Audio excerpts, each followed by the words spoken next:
इमाम हुसैन का रास्ता रोकने के लिए सबसे पहले यजीद की फौज से जो शख्स आया था उसको हुर बिन यजीद कहते हैं। हुर बिन यजीद रियाई 1000 का लश्कर लेकर के ये इमाम हुसैन का रास्ता रोकने आए। 2 दिन तक इधर उधर घुमाते रहा और जब जब नमाजें होती रही इमाम हुसैन मुसल्ला इमामत पर हैं और ये यजीदी इक्तिदा भी कर रहे हैं। हर जमात इमाम हुसैन के पीछे हो रही है। लेकिन मैं आपको बताता हूं 10वीं मुहर्रम से पहले इमाम हुसैन ने खुतबा दिया और यजीदियों से कहा, क्या तुम मेरी हैसियत को नहीं जानते? मैं फातिमा जहरा का बेटा हूं, हैदर कर्रार का नूर नजर हूं, रसूलुल्लाह का नवासा हूं। मेरी निस्बतें क्या तुम्हें नहीं मालूम? तुम मेरे खून से अपने हाथों को न रंगो। मैं तुम्हारे पास ऑप्शन रखता हूं, मैं इस रास्ते से अपने वापस मदीने की तरफ जाता हूं या किसी साहिल की तरफ या दिमश्क जाऊंगा। जंग करना नहीं चाहता तुमसे। ये 3 ऑप्शन जब इमाम हुसैन ने रखा तो यजीदियों ने एक को भी कबूल नहीं किया। वो जंग करना ही चाहते थे, इमाम हुसैन के खून के साथ खेलना ही चाहते थे।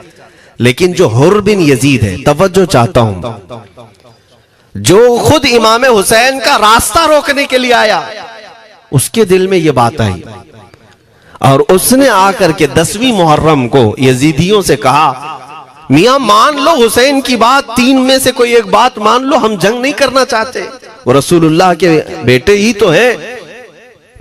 तो सारे जो सिपह सालार बड़े बड़े थे, अम्र बिन साद, शिमर वगैरह, हुर बिन यजीद से कहने लगे, तुझे कौन कहता है फैसला करने के लिए? तू सिपाही है।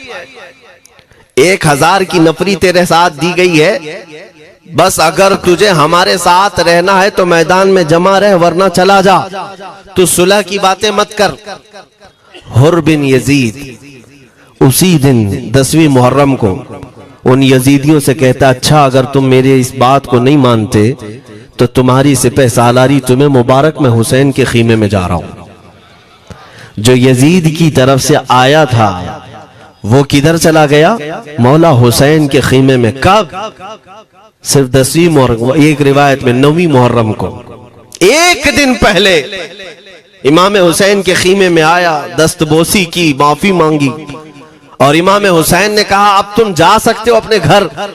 हुर बिन यजीद ने कहा, मैं उस वक्त तक अब आपका साथ नहीं छोड़ूंगा जब तक मेरे जिस्म में आखिरी सांस बाकी रहे, मैं आपके साथ रहूंगा। अब इमाम हुसैन की वफादारी में आने वाला कौन था? इसलिए मैं आपको एक चीज दे जाता हूं मेरे अजीजों, अल्लाह अज़्ज़ व जल की कुदरत के फैसले हैं।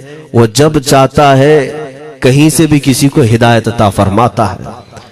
वो बातिल कुव्वतों के मौजूद पलने वाला बच्चा भी कभी रब तबारक व तआला हिदायत देता है, उसे आलिम बनाता है, और कभी काबे की छांव में पलने वाले को मौला अबू जहल भी बनाता है, गुमराह कर देता है।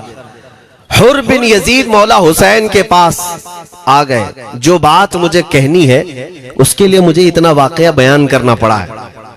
मैं असल पॉइंट की तरफ आता हूं, क्यों मैं ये बयान कर रहा हूं। जब 10वीं मुहर्रम को जंग शुरू हुई, अम्र बिन साद ने तीर चलाया, तो जानते हैं खीमा हुसैन की तरफ से सबसे पहले मैदान में उतरने वाला यही हुर बिन यजीद ही, यही उतरे अपने घोड़े पर सवार होकर उन्हीं यजीदियों से लड़ने के लिए जिनकी फौज में ये आए थे, उनके मुकाबले में लड़ने के लिए गए। और जब लड़ने की इब्तिदा हुई, सुबह से दोपहर के करीब तक वो लड़ते रहे, जवाल तक। अब जो बात कहना है तवज्जो से सुनो। हुर बिन यजीद ने सुबह से लड़ाई की, बहुतों ने वहां पर मैदान जंग में मुकाबला आराइयां की हैं, लेकिन हुर बिन यजीद की जो लड़ाई है वो तारीख में लिखी हुई। आज उन्होंने यजीदियों के साथ जो जंग किया, कई घंटे जंग करने के बाद, जानते हैं तन्हा हुर बिन यजीद ने 120 यजीदियों को कत्ल किया। 120 की तादाद, एक घोड़सवार एक ही है, 120 को मार गिराया। उसके बाद जामे शहादत नोश किया। मैं तारीख पढ़ रहा था, वहीं पर हमने किताब को रोक दी। बहुत सारे लोग करबला के वाकयात में इमाम हुसैन के खानदान के बच्चों के शहादत तो बयान करते हैं, उनके जिस्म कट गए, उनके ऊपर घोड़े दौड़ाए गए, लेकिन तुम ये नहीं जानते कि हुसैनी शहजादों ने बातिल कुव्वतों के कैसे छक्के छुड़ाए थे। एक एक जवान ने मुकाबिल में आने वालों को उनकी औकात कैसे याद दिलाई थी। अब सुनो, हुर बिन यजीद 120 को मार गिरा सकते हैं, वो भी एक दिन पहले खीमा हुसैन में आने वाला, एक दिन पहले खीमा हुसैन में आने वाला। बात समझ में आ रही है अभी? जो एक दिन पहले खीमा हुसैन में आ जाए उसकी ताकत का हाल ये है, जो पैदाइशी हुसैनी हो उसकी ताकत का हाल क्या हो। मेरे अजीजों, ताकत किसे कहते ये समझो। यह और बात है कि लोगों को अपनी ही औकात मालूम नहीं, अपनी हैसियत मालूम नहीं है। होता क्या है मैं आपको बताऊं। अल्लामा अब्दुल मुस्तफा आजमी साहब ने एक बड़ी प्यारी बात लिखी है। वो गुजरात के हालात बहुत अच्छी तरह से जानते थे। आपने एक बहुत अच्छी बात लिखी जो हमारे तमाम चीजों से या आज के जमाने में ये चीज मैच होती है। एक ताजिर तिजारत करने के लिए निकला, उसके पास कुछ कीमती हीरे थे और वो हीरों की तिजारत करता था और एक चोर उसके पीछे पड़ गया और वो चोर रोजाना वो चोरी करने के चक्कर में रहता था कि जब रात को ये ताजिर सोए तो मैं ये हीरे निकाल लूंगा। लेकिन 2-3 दिन जब वो ताजिर सोता था वो पूरे हीरे चेक करता था, कहीं नहीं मिलते थे। थक गया चोर।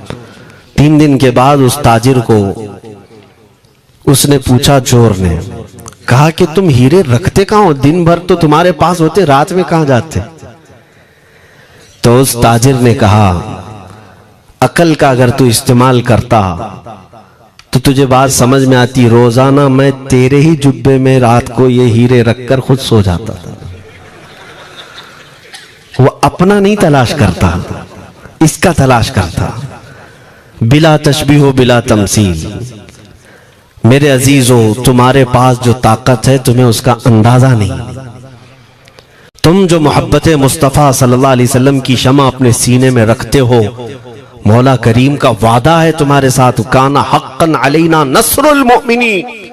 रब ताला फरमाता, हमने अपने ऊपर लाजिम कर लिया है कि ईमान वालों की मदद करें।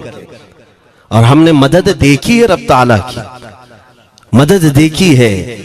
आज के इन हालात में मुझे बताओ, भौंकने वाले भौंक ही रहे हैं, बाकी तुम्हारा क्या बिगाड़ लिया, क्या तुम्हारा खराब किया?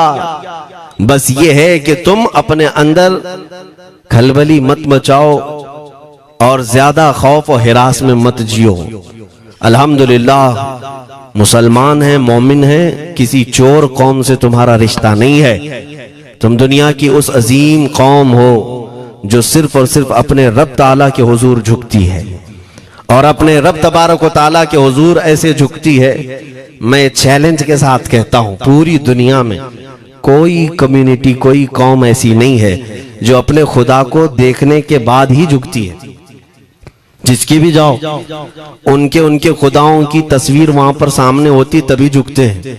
वो चाहे ईसाई हो, यहूदी हो, कोई भी हो, उन्होंने कोई ना कोई या मूर्ति बनाई है या तस्वीर बनाई है, तब वो झुकते हैं। तन्हा तुम ईमान वाले हो जो आज तक अपने खुदा को देखा नहीं लेकिन हर दिन सजदा करते हो, तुम्हारा ये ईमान है। और कुरान में शुरू में ही अल्लाह ताला ने जो तारीफ फरमाई सूरह बकरा में, युमिनून बिल गैब, अल्लाह फरमाता है ये वो लोग हैं जो गैब पर ईमान रखते हैं, देखा नहीं। और दुनिया में करोड़ों मस्जिदें होंगी, किसी मस्जिद में अल्लाह की तस्वीर है? किसी मस्जिद में? और या तुम्हें सलातो सलाम पढ़ने के लिए मेरे आका की तस्वीर देखने की जरूरत है? यही तो तुम्हारा ईमान है मेरे अजीजों। मेरे आका को हमने दिल में बसा रखा है और जब हुजूर पाक की याद आई, बगैर तस्वीर देखे हम खड़े हो जाते हैं और उनकी मोहब्बत वैसी होती है, हमें किसी तस्वीर और मूरत को देखने की जरूरत भी नहीं होती। तुम्हारी खुसूसियात बहुत हैं। अल्लाह रब्बुल इज्जत ने तुम्हारी पेशानियों को महफूज रखा है, किसी अहरे गैरे के सामने झुकने नहीं दिया, पेशानी मुकद्दस है तुम्हारी। हाँ, ये तो नहीं है कि तुम किसी दरख्त पर भी चले जाओ, पत्थर पर भी चले जाओ, चूहे पर भी झुक जाओ, सांप पर भी झुक जाओ, नहीं है। एक सहाबी हैं, ईमान लाने के बाद वो कहते हैं या रसूल अल्लाह सल्लल्लाहु अलैहि वसल्लम, दो वाकयात ऐसे हैं जो जमाने जहालत में हम करते थे। एक वाकया याद करता हूं तो रोना आता है, और एक वाकया याद करता हूं तो हंसी आती है। हुजूर ने फरमाया वो दोनों क्या है बताओ। उन्होंने कहा पहला वाकया तो ये है जिसको याद करके रोता हूं कि जवानी में जब हमारे घर बेटी पैदा होती थी तो हम उसका गर्दन मरोड़ कर दफन कर देते थे। आज मुझे वो बात याद आती है तो रोना आता है कि हमने ऐसे कई बच्चियों को दफन कर दिया। अरब वाले दामाद बनाना नहीं चाहते थे और बेटियों को पहले ही मार देते थे। ये वो सहाबी कहते हैं अब याद आती है बात तो रोना आता है। मेरे आका सल्लल्लाहु अलैहि वसल्लम ने फरमाया फिर हंसी किस बात पर आती है? कहते हैं जमाने जहालत में हमारे खुदा जो होते जिनकी हम इबादत करते थे, तो जब सफर में जाना होता था तो आटा गूंद करके खुदा बना लेते थे, क्योंकि सफर में जाना है और हर जगह उनको साथ में रखना था खुदा को। वो साहब ही कहते हैं सफर के खुदा और होते थे, हवा का अलग, पानी का अलग, मिट्टी का अलग, सब लेकर के चलते थे। फिर हुजूर ने फरमाया हंसी किस बात पर आती है? वो कहते हैं बीच रास्ते में अगर खाना खत्म हुआ तो कभी खुदा का हाथ तोड़ के खाते थे, कभी पैर तोड़ के खाते थे। अरे मेरे अजीजों, 1400 साल बाद आज जब आप हंस रहे हैं, उस सहाबी को तो इस बात पर हंसी आती होगी। मैं ये बात सिर्फ इसलिए अर्ज कर रहा हूं कि शुक्र मनाओ अल्लाह रब्बुल इज्जत का कि तुम्हें रब तबारक व तआला ने उस कौम में पैदा किया है जिसका माथा सिर्फ वहदहू ला शरीक की बारगाह में झुकती है। तुम ईमान वाले हो। और मैंने आयत यही तिलावत की खुतबे में, वला तहीनु वला तहज़नु व अंतुमुल अअलौना इन कुंतुम मुमिनीन। घबराओ मत, परेशान मत हो, तुम सबसे ज्यादा सरबुलंद रहोगे अगर तुम ईमान वाले हो। ये कुरान की आयत है। ईमान किसे कहते हैं? ईमान किसे कहते हैं? यानी अल्लाह ने फरमाया अगर तुम ईमान वाले हो तो सबसे ज्यादा कामयाब हो। अब हम पूछते हैं रसूल पाक से ईमान किसे कहते हैं? मेरे आका की जुबान से सुनो, ला युमिनु अहदुकुम हत्ता अकूना अहब्बा इलैहि मिन वालिदिही व वलदिही वन्नासी अजमईन। हजरत अनस से रिवायत है, हुजूर पाक सल्लल्लाहु अलैहि वसल्लम फरमाते हैं तुम में से उस वक्त तक कोई कामिल ईमान वाला नहीं हो सकता जब तक अपने वालिदैन, अपने बच्चे, अपने और सारे इंसानों से ज्यादा मैं उसके नजदीक महबूब ना बन जाऊं। हुजूर से कामिल मोहब्बत जब तक ना करोगे तब तक ईमान भी कामिल नहीं है। खुलासा कलाम यही है कि मोहम्मद से वफा तूने तो हम तेरे हैं, ये जहां चीज है क्या लौह कलम तेरे हैं। बस इसी बात पर आपको आना है। इकबाल भी ये कहता है मैं जर्मनी गया, यूरोप का सफर किया, वहां की तरक्कियों को देखा और वो लोग बहुत आगे बढ़ रहे थे। मैं इसीलिए सफर किया कि मैं वहां तहकीक करके आऊं, देखूं, अपनी कौम को आकर के मैं बताऊं मुसलमानों को कि किस फील्ड में तुम जाओगे तो कामयाब होंगे। साइंस में, फिजिक्स में, ज्योग्राफी में, केमिस्ट्री में, मैथ्स में, कौन सी फील्ड में तुम जाओगे तो ज्यादा माहिर होगे।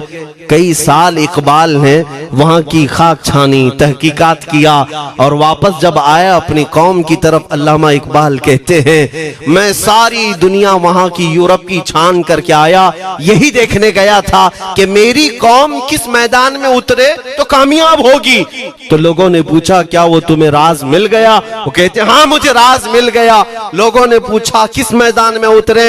तो वो इकबाल कहता है मैं तो राज को पहुंचा, अपनी कौम को बताता हूं तुम्हारी तरक्की का राज सिर्फ इतना ही है कि मोहम्मद से वफा तूने, कि मोहम्मद से वफा तूने तो हम तेरे हैं। ये जहां चीज है क्या लौह कलम तेरे हैं। सारी कामयाबी का असल राज मेरे आका से बेइंतहा मोहब्बत है। मैं दीनी शख्सियात की बात अपनी जगह पर, जो जिसको आप दुनियावी उलूम कहते हैं, लाओ मैथ्स का कोई बहुत बड़ा माहिर रियाजीदान या कोई साइंटिस्ट आपको ऐसा लगता हो, लाओ मेरे आला हज़रत इमाम अहमद रजा फाजिल बरेलवी के सामने, जानते हैं आप, उस आला हजरत फाजिल बरेलवी ने 55 उलूम पर अपनी तहकीकात लिख दी हैं। बाकी जानते कितने थे वो अल्लाह ही बेहतर जाने। एक बात मैं आपको बता रहा हूं, मैथ्स में, मैथमेटिक्स में उनके पास ऐसी ऐसी इजादात थी। एक किताब आला हजरत ने लिखी है ज्योमेट्री पर, आज के बच्चे जो कॉलेज पढ़ते हैं वो जानते होंगे। ज्योमेट्री की भी कई उसमें अक़साम लिखी गई हैं, और आला हजरत ने एक किताब लिखी है कश्फुल इल्ला अन सिमतिल क़िबला, क़िबला पहचानने का इल्म। तुम तो आज वो कंपास लेकर के पहचानते हो ना, अब तो मोबाइल में आ गया, मोबाइल को घुमाओ, इधर दिखा रहा उधर, उधर दिखा रहा उधर क़िबला। मेरे अजीजों, इस्लाम मशीनों से नहीं चलता है। इसका सेल चला गया तो क्या तुम्हारा इस्लाम चला जाएगा? इसकी बैटरी चली गई तो क्या तुम्हारा दीन चला जाएगा? नहीं, इस्लाम मुकम्मल कवायद और ज़वाबित के साथ है। सारी मशीनें खत्म भी हो जाएं, इस्लाम ने तुम्हें कायदे बनाकर दिखाए हैं, प्रैक्टिकल। ये क़िबला पहचानने का इल्म होता है।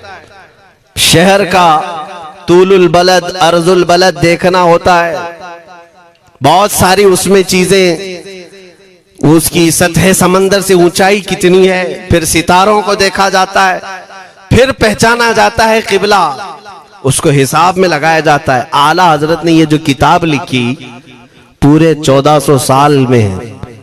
आला हजरत की ये किताब जिसमें 10 कायदे खुद उन्होंने इजाद किए, उनसे पहले किसी ने नहीं लिखी, खुद उन्होंने इजाद किए। और उसके बाद आला हजरत ने चैलेंज के साथ कहा कि मैंने, फकीर ने ये 10 कायदे इजाद किए हैं, इस पर कोई अमल करके क़िबला पहचानना चाहे तो उस पर अमल करके खड़ा हो जाए। अगर हिजाबात हटा दिए जाएं तो काबा उसकी नाक के सामने होगा। आला हजरत ने लिखा है काबा ऐन उसकी नाक के सामने होगा। परफेक्ट कायदे उन्होंने लिखे हैं। ये कायदे कहां से आए? हिसाब, मैथमेटिक्स। जो अलीगढ़ के प्रोफेसर अपने फंसे हुए मसाइल हल करने के लिए आला हजरत के पास आए, वाकयात आपने सुने होंगे। अब मैं आपसे कहता हूं, एक बहुत बड़े प्रोफेसर साहब अलीगढ़ के, वो लंदन या ऑक्सफोर्ड जा रहे थे या जर्मनी जा रहे थे कुछ मैथ्स के फंडे हल करने के लिए। आला हजरत के खलीफा ने उन्हें मशवरा दिया कि चले मौलाना अहमद रजा साहब बरेली में रहते हैं, उनसे बात कर लेंगे। पहले तो उन्होंने मजाक उड़ाया, मौलवी लोगों का काम है, प्रोफेसर जिसमें फंसा हुआ है। उन्होंने कहा लंदन और जर्मनी जाने में जितना खर्चा आता है उससे कम ही बरेली को लगता है, एक बार ट्राई कर लीजिए। वो आए आला हजरत के यहाँ, वो मौलाना सैयद सुलेमान साहब के कहने पर जब आला हजरत के पास आए, असर का वक्त था, अजान हो चुकी थी, आप मस्जिद की तरफ जा रहे थे। प्रोफेसर साहब से मुलाकात हुई। आला हजरत ने पूछा कैसे आना हुआ? उन्होंने कहा एक बहुत पेचीदा मसले में फंस गया हूं, मैथ्स का, रियाजी का, हिसाब का हल नहीं होता, इसके लिए मैं बाहर का सफर कर रहा था। आपके शागिर्द मौलाना सुलेमान साहब ने कहा कि आपसे मिलने। आला हजरत ने कहा दिखाएं क्या मसला है? उन्होंने कहा इतने शॉर्ट टाइम में यह हल नहीं होगा, नमाज के लिए आप जा रहे हैं। आला हजरत ने फरमाया फिर भी दिखाओ। आला हजरत को उन्होंने वैसे ही खड़े दिखाया। देखते ही आला हजरत ने उंगलियां रखी और कहा इसका यहां से, इसका यहां से, फलां का यहां से, इस तरह आप लगा करके देख ले, मैं असर की नमाज से फारिग होकर आता। वो प्रोफेसर साहब कहते हैं उन्होंने चुटकियों में यूं हल किया, मैं जब बैठ करके उस मसले को लगाया तो तुरंत 2 मिनट में वो मसला हल हो गया। अब जिसके लिए मैं ये वाकया अर्ज कर रहा हूं सुनो। वो हैरत में आंखें फटी फटी रह गई उस प्रोफेसर साहब की। उधर नमाज होने के बाद आए आला हजरत, तो वो अश करने लगे। कहा मौलाना साहब मैं पहली मर्तबा देख रहा हूं कि मदरसे का कोई मौलवी मैथ्स के इतने टफ फंडे को हल कर लेता हो। मौलाना ये तो बताएं ये रियाजी और ये मैथ्स के मसले आपने किससे सीखे? कौन है आपको? किस कॉलेज में, किस यूनिवर्सिटी से आपने सनद हासिल की है? यही मुझे कहना है मेरे से। अब आला हजरत का जवाब सुनो। कहते हैं जनाब मैंने अपने वालिद से सिर्फ प्लस माइनस और मल्टीपल के मसले सीखे, जमा, नफी और ज़रब हमारे वालिद साहब ने बस इतना ही सिखाया। और उस वक्त बचपन में मुझे मंतिक, फलसफा, ये सब किताबें पढ़ने का शौक था। मैं हिसाब के, ज्योमेट्री की ये किताबें लेकर बैठा। मेरे वालिद आए, देखा, पूछा अहमद रजा क्या पढ़ रहे हो? मैंने दिखाया ये मंतिक है, फलसफा है या हिसाब की किताबें हैं। मेरे वालिद ने वो किताबें अपने हाथ में ले ली और कहा, जा रसूलुल्लाह की हदीसें पढ़, सदके में सारे इल्म दे दिए जाएंगे। आला हज़रत फरमाते हैं, उसके बाद मैंने अपनी जिंदगी मेरे मुस्तफा के कदमों में लगा दी। ये जो आप देख रहे हैं ये मेरे मुस्तफा के कदमों से छनकर मुझे मिला है। बस बात समझ जाओ, ताकत इसी को कहते हैं। नबी पाक सल्लल्लाहु ताला अलैहि वसल्लम से बेइंतहा मोहब्बत करने वाला वो दुनिया के किसी मैदान में भी तन्हा नहीं होता, तन्हा नहीं होता। अजीजा ने गिरामी वक़ात, मैं इस बात की तरफ आपको ले जाता हूं। एक सहाबी हजरत सलमा बिन अकवा रदियल्लाहु ताला, इनको राजिलु रसूलिल्लाह कहा जाता है। हुजूर सल्लल्लाहु अलैहि वसल्लम के ऐसे सिपाही जितने गज़वात में गए, जितनी जंगों में गए, कभी घोड़े पर नहीं बैठे, पैदल। और वह ऐसा पैदल चलते थे कि कोई घोड़ा भी उनके साथ नहीं पकड़ पाता उनको जब वो भागते थे। घोड़ा भी अपनी तेज रफ्तारी के बावजूद उन्हें नहीं पकड़ पाता। उनको वो लक़ब मिला था राजिलु रसूलिल्लाह, चल करके सफर करने वाला रसूलुल्लाह का सिपाही। एक बार ऐसा हुआ, एक बनु कार्रा का शख्स जिसका नाम अब्दुर्रहमान है, ये मुनाफिक था, खबीस था। इसने तकरीबन 400 लोगों को जमा किया, अपने हम मिजाज लोगों को, और मदीने पर रात के वक्त एक बगीचे पर हमला किया, पूरे बगीचे को आग लगा दिया। और उसके बाद फिर जो खजूरें थी वहां से सब लूट लिया, लूट करके अपने घोड़ों पर रख लिया और निकल पड़ा। उस वक्त सिवाय हजरत सलमा बिन अकवा के कोई नहीं था। उधर 400 लोग लूट मार कर रहे हैं और खजूरें जमा कर रहे हैं, और ये तन्हा साहबी। इस साहबी का हाल ये है, घोड़ा भी नहीं होता था कभी नहीं। अब इनको जलाल आया कि मेरे मुस्तफा के शहर की एक खजूर भी मैं बाहर जाने नहीं दूंगा जो चोरी करके जा रहा है। उसके बाद आपने पीछा करना शुरू किया। और हकीकत देखें, आप जब हदीस पढ़ेंगे, आला हजरत ने अल मलफूज में भी इसको नकल फरमाया। जब तक मैं ये हदीस पढ़ रहा था, इतनी हंसी भी आती है और उनकी इस बहादुरी पर दिल खिल जाता है और सीना चौड़ा होता है कि वो अकेले किस बात पर भाग रहे थे। उनके पीछे 400 लोगों के पीछे भाग रहे। अच्छा, कोई ये कहे कि नादान आदमी है, 400 लोगों को नहीं देख रहा, अकेला भाग रहा है। हो सकता है इनको कोई कह दिया हो, लेकिन मुझे हैरत उन 400 पर हो रही है जो एक से डर के भाग भी रहे थे। वो भी भाग रहे हैं, एक दौड़ा रहा है और 400 भाग रहे हैं। वो अब्दुर्रहमान कार्रा का रहने वाला कारी भागा जा रहा है और सबसे कह रहा है सलमा बिन अकवा से अपनी अपनी जान बचा लो।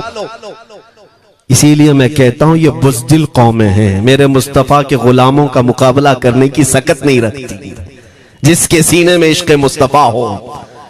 400 भागते रहे और ये भगाते रहे बहुत दूर तक।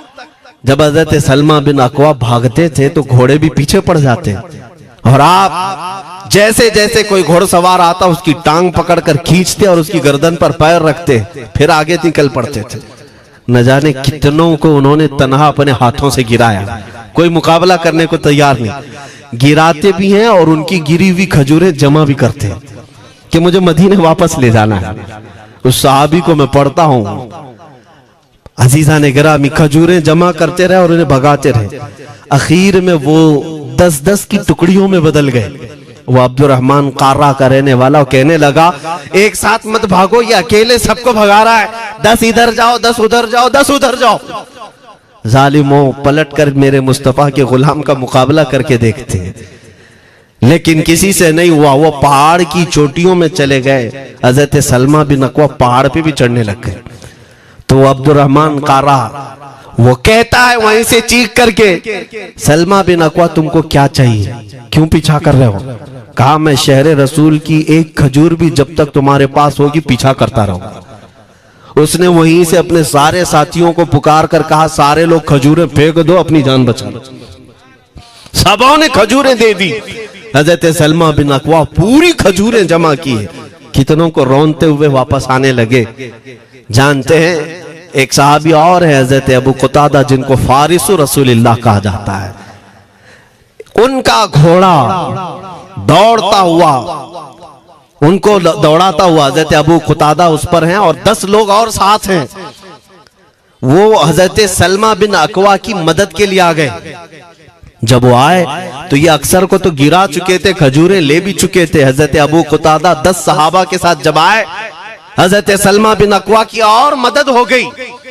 अब ये मदीने आने लगे तो तवज्जो चाहता हूं। हजरत सलमा बिन अकवा ने पूछा, मैं तो अकेला दौड़ा रहा था, कोई मुझे न देखा था, न ये वाकई की किसी को खबर थी, तुम यहां तक कैसे आए? तुमको किसने भेजा मेरी मदद के लिए? मुसलमानों याद रखो, मेरे मुस्तफा की वफादारी में जब कोई निकलता है तो कहां से मदद आती है अंदाजा भी नहीं होता। हजरत सलमा बिन अकवा ने उनसे पूछा अबू कुतादा से, तुम आए कैसे? हजरत अबू कुतादा ने जो जवाब दिया वो और ताज्जुब का था। कहा, हमने नहीं देखा, हमको मालूम भी नहीं तुम किसके साथ गए हो, हमें ये वाकया भी नहीं मालूम, लेकिन हम अपने खीमे में बैठे थे, हमारा ये घोड़ा दौड़ता हुआ है, ये घोड़ा दौड़ता हुआ आया और दोनों पैर बार बार उठा करके हिनहिनाने लगा। मेरा घोड़ा ऐसा कभी करता नहीं, वो जिहाद में जाने वाला घोड़ा है, फरमाबरदार है। अबू कुतादा ने उसको सहलाया, लेकिन फिर भी वो खामोश नहीं हुआ। हजरत अबू कुतादा कहते, मैं पहचान लिया, वो अपनी पीठ पर मुझे सवार करना चाहता है। मैं इसकी पीठ पर बैठ गया। मेरे साथी भी ताज्जुब में थे, इतनी वक्त गुजर जाने के बाद घोड़े को न भूख लगी है न प्यास लगी है, ये कहां ले जा रहा है? अबू कुतादा कहते, ये घोड़ा है जो तुझ तक हम सबको ले आया है। हजरत सलमा बिन अकवा ने कहा, हाँ मुझे याद है, जब मैं उन 400 को दौड़ा रहा था तो तुम्हारा घोड़ा मुझे देख रहा था। पता ये चला दुनिया का हर जानवर भी मेरे मुस्तफा का वफादार है। अगर तुम नबी पाक सल्लल्लाहु अलैहि वसल्लम की इज्जत व हुर्मत के लिए उठते हो तो चूंटियां अपने सुराख में तुम्हारे लिए दुआ में मशगूल हो जाती हैं, मछलियां पानी में तुम्हारे लिए दुआएं करती हैं।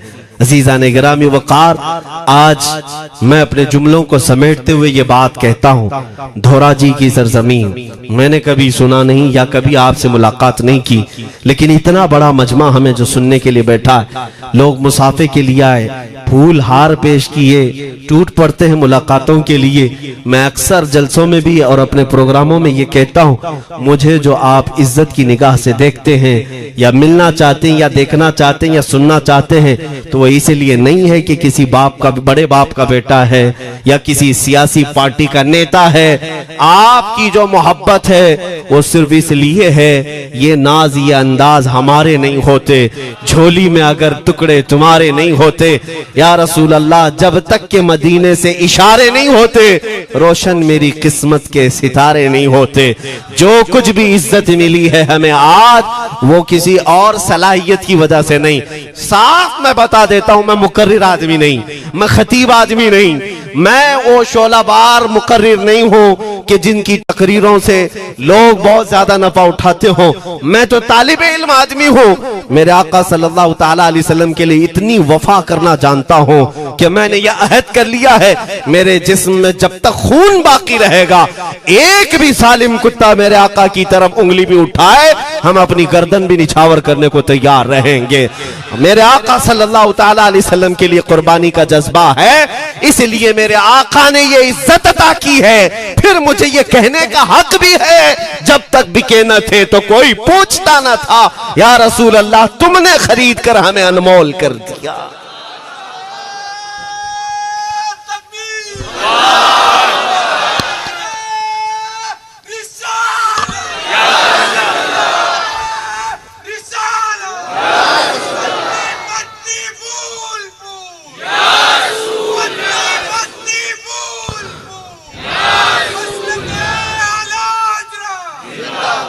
मेरे अजीजों, इस बात पर आज तुम्हारा इत्तिहाद होना है, आज तुम्हारा इत्तिहाद होना है। मैंने काफी इलाकों के दौरे किए और देख लिए, लोग जो कहते हैं हम बिखरे हुए हैं, बटे हुए हैं, टुकड़ों में हैं, लेकिन मैंने सबको देखा, यकीनन फिरकों में भी बटे हैं, सिलसिलों में भी।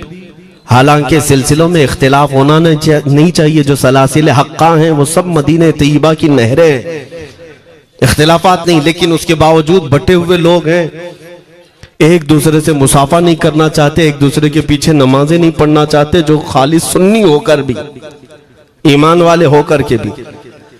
मैं बहुतों से ये शिकायतें सुना कि हम में बहुत सारे इख्तिलाफात हैं, लेकिन इसका हल तकरीरें हैं, तहरीरें हैं, लोगों को समझाना है, इस्लाह करना है, सब करके देख लिया। लेकिन एक बात मैंने खुद प्रैक्टिकल देख लिया कि 1000 टुकड़ों में क्यों न बटे हों, लेकिन मेरे मुस्तफा का नाम आ जाए तो हर कोई मुत्तहिद नजर आता है। ये हमने देख लिया है, ये हमने देख लिया है। किसी भी पीर से बैत क्यों ना हो, मैं दूसरों की बात नहीं करता, लेकिन मैंने पूरे हिंदुस्तान के कोने कोने में देखा है जाकर के, किसी भी सुन्नी सहीहुल अकीदा पीर से बैत क्यों ना हो, अगरचे उसके आपस के झगड़े हों, लेकिन हमने एक मजमे में मुझे सुनने वालों को, ऐसे इख्तिलाफ वालों को भी देखा, दोनों सुन रहे हैं। लेकिन जब हमने पूछा मेरे मुस्तफा करीम की इज्जत पर बात आए तो तुम में से कौन खड़ा हो सकता है, हर इख्तिलाफ रखने वाला भी ये कहता है, या रसूल अल्लाह, ये जिस्म भी तुम्हारा, ये जान भी तुम्हारी। करूं तेरे नाम पे जां फिदा, न बस एक जान दो जहां फिदा, दो जहां से भी नहीं जी भरा, करूं क्या करोड़ों जहां नहीं। ये हर एक का नारा है।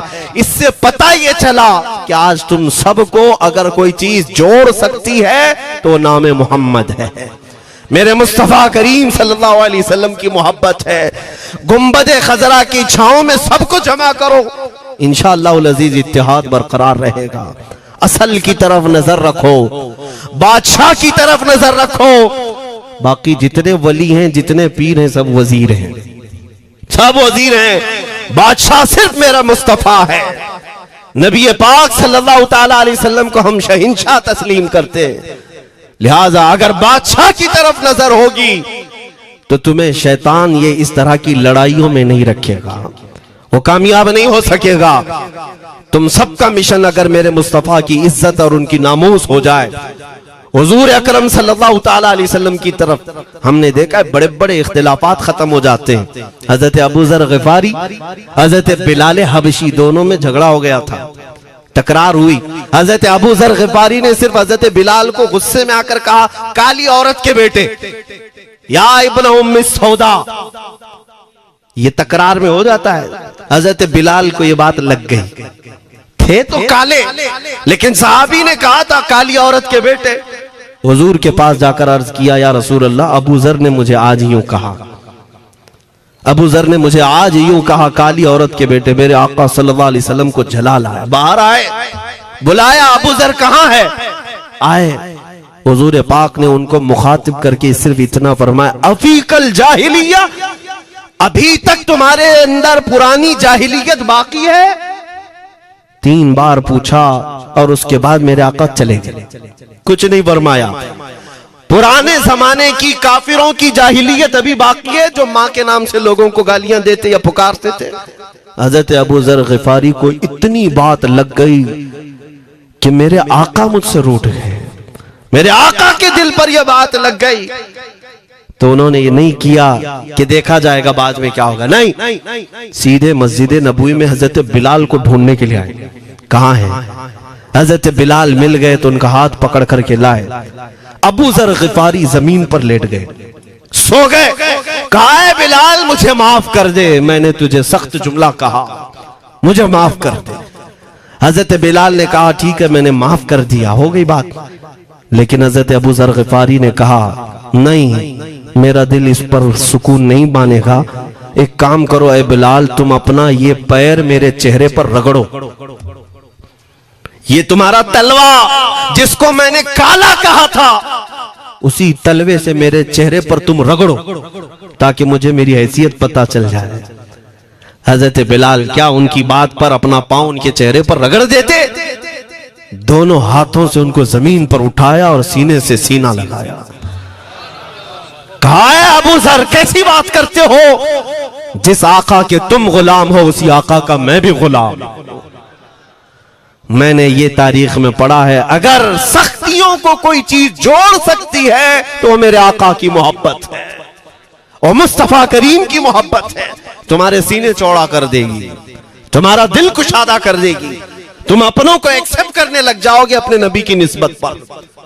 हाँ, एक बात याद रखें, मैं ये सिर्फ मेरे आका की निस्बत वालों के लिए कह रहा हूं, बाकी हमारा अकीदा तो ये है, नबी से हो जो बेगाना उसे दिल से जुदा कर दे, पिदर मादर बिरादर जानो माल उन पर फिदा कर दे। हम उसको मानते ही नहीं, चाहे बाप हो कि माँ हो, जो मेरे नबी को नहीं जानता, जो मेरे आका की अजमत को नहीं पहचानता। मैं उनके बारे में नहीं कहता। हाँ, हमारे एक उस्ताद बुजुर्ग उन्होंने फरमाया था कि बेटा बात करने का लहजा नरम रखना हमेशा। बहुत सारे लोग हमारी तकरीरों को अभी अभी जो सुनते हैं वो कहते हैं बहुत कड़क बोलते हैं, सख्त बोलते हैं। मेरे अजीजों, पिछले 15 साल से करते हैं हम तकरीरें, अखलाकियात पर, तसव्वुफ पर बहुत सारे नरम अंदाज में गुफ्तगू करने के हम आदी थे। वो सब नहीं देखते, लेकिन जहां हम थोड़ा सा चीखते हैं या गरज के साथ बोलते हैं, वो बहुत जल्दी किसी को लगती है और कहते हैं आप बहुत कड़क लहजे में कहते हो। 90% हमने नरम लहजे में बात किया है, लोगों को अखलाकियात सिखाया है। चोरी, जिना, डकैती, सूद, शराब, इन सब की मजम्मत पर बयानात हमने रिकॉर्ड किए। वो सब नजर नहीं आता, लेकिन सख्त जुमले बहुत जल्दी नजर आते हैं। लेकिन ये मैं क्यों करता हूं वो भी आपको बता दूं। हमारे एक बुजुर्ग उस्ताद ने फरमाया, कहा कि बेटा नरम गुफ्तगू करने की आदत रखना, इसलिए कि मेरे आका सल्लल्लाहु अलैहि वसल्लम की सुन्नत है नरमी से कलाम करना। लेकिन एक बात याद रखना, जिंदगी भर नरमी से बात करो, लेकिन मुस्तफा करीम सल्लल्लाहु अलैहि वसल्लम की एहानत या दुश्मनी किसी में देखो तो फिर न तुम्हारी जुबान मीठी होनी चाहिए, न दिल नरम होना चाहिए, न दिमाग ठंडा होना चाहिए। हाँ, ये ईमान का तकाजा है।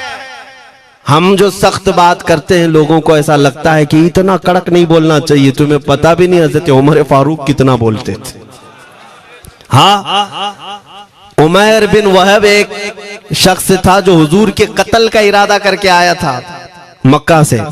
सफवान नाम का एक और शख्स, उमैर नाम के, दो लोग हतीम काबा में बैठकर मीटिंग करके आए। क्योंकि सफवान का बाप जंग बदर में मारा गया था, उमैर का बेटा जंग में कैदी होकर हुजूर के पास कैद था। दोनों का प्रॉब्लम सेम था। दोनों लोग हतीम काबा में बैठ करके फैसला करते हैं। सफवान ने कहा मैं तुझे बहुत पैसे दूंगा, एक तलवार को जहर में बुझा कर जाओ मदीने और मोहम्मद का कत्ल करके आओ सल्लल्लाहु अलैहि वसल्लम। उमैर बिन वहब तलवार छुपा करके मदीने आया, लेकिन जिस वक्त वो आया, हजरत उमर फारूक चंद सहाबा के साथ मस्जिद नबवी के बाहर खड़े थे।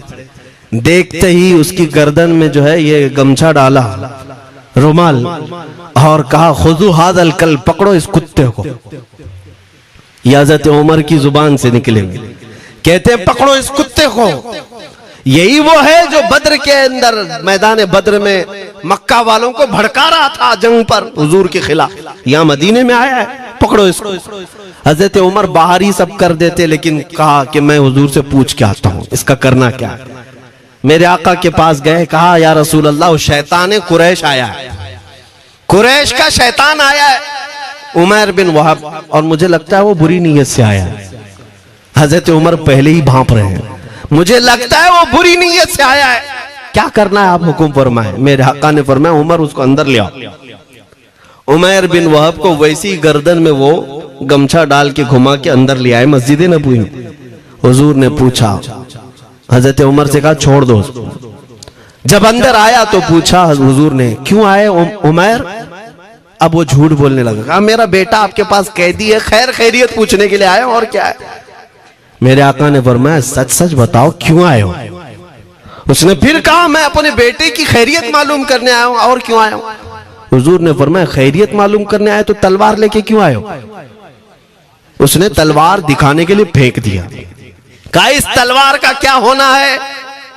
तलवार तो हमारे पास बद्र में भी थी, लेकिन पता आप ही के साथ थी। बड़ी बड़ी बातें करने लगा।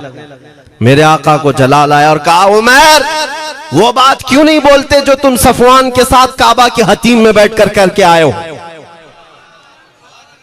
मदीने में बैठा रसूल खाने काबा में होने वाली गुफ्तगू को सुन रहा है। दूर नजदीक के सुनने वाले वो काने लाले करामत पे लाखों सलाम। ये हदीस मौजूद है, सही हदीस है। इसी हदीस के तर्जुमानी करते हुए हम तो ये अकीदा रख ही सकते हैं ना, हम यहां से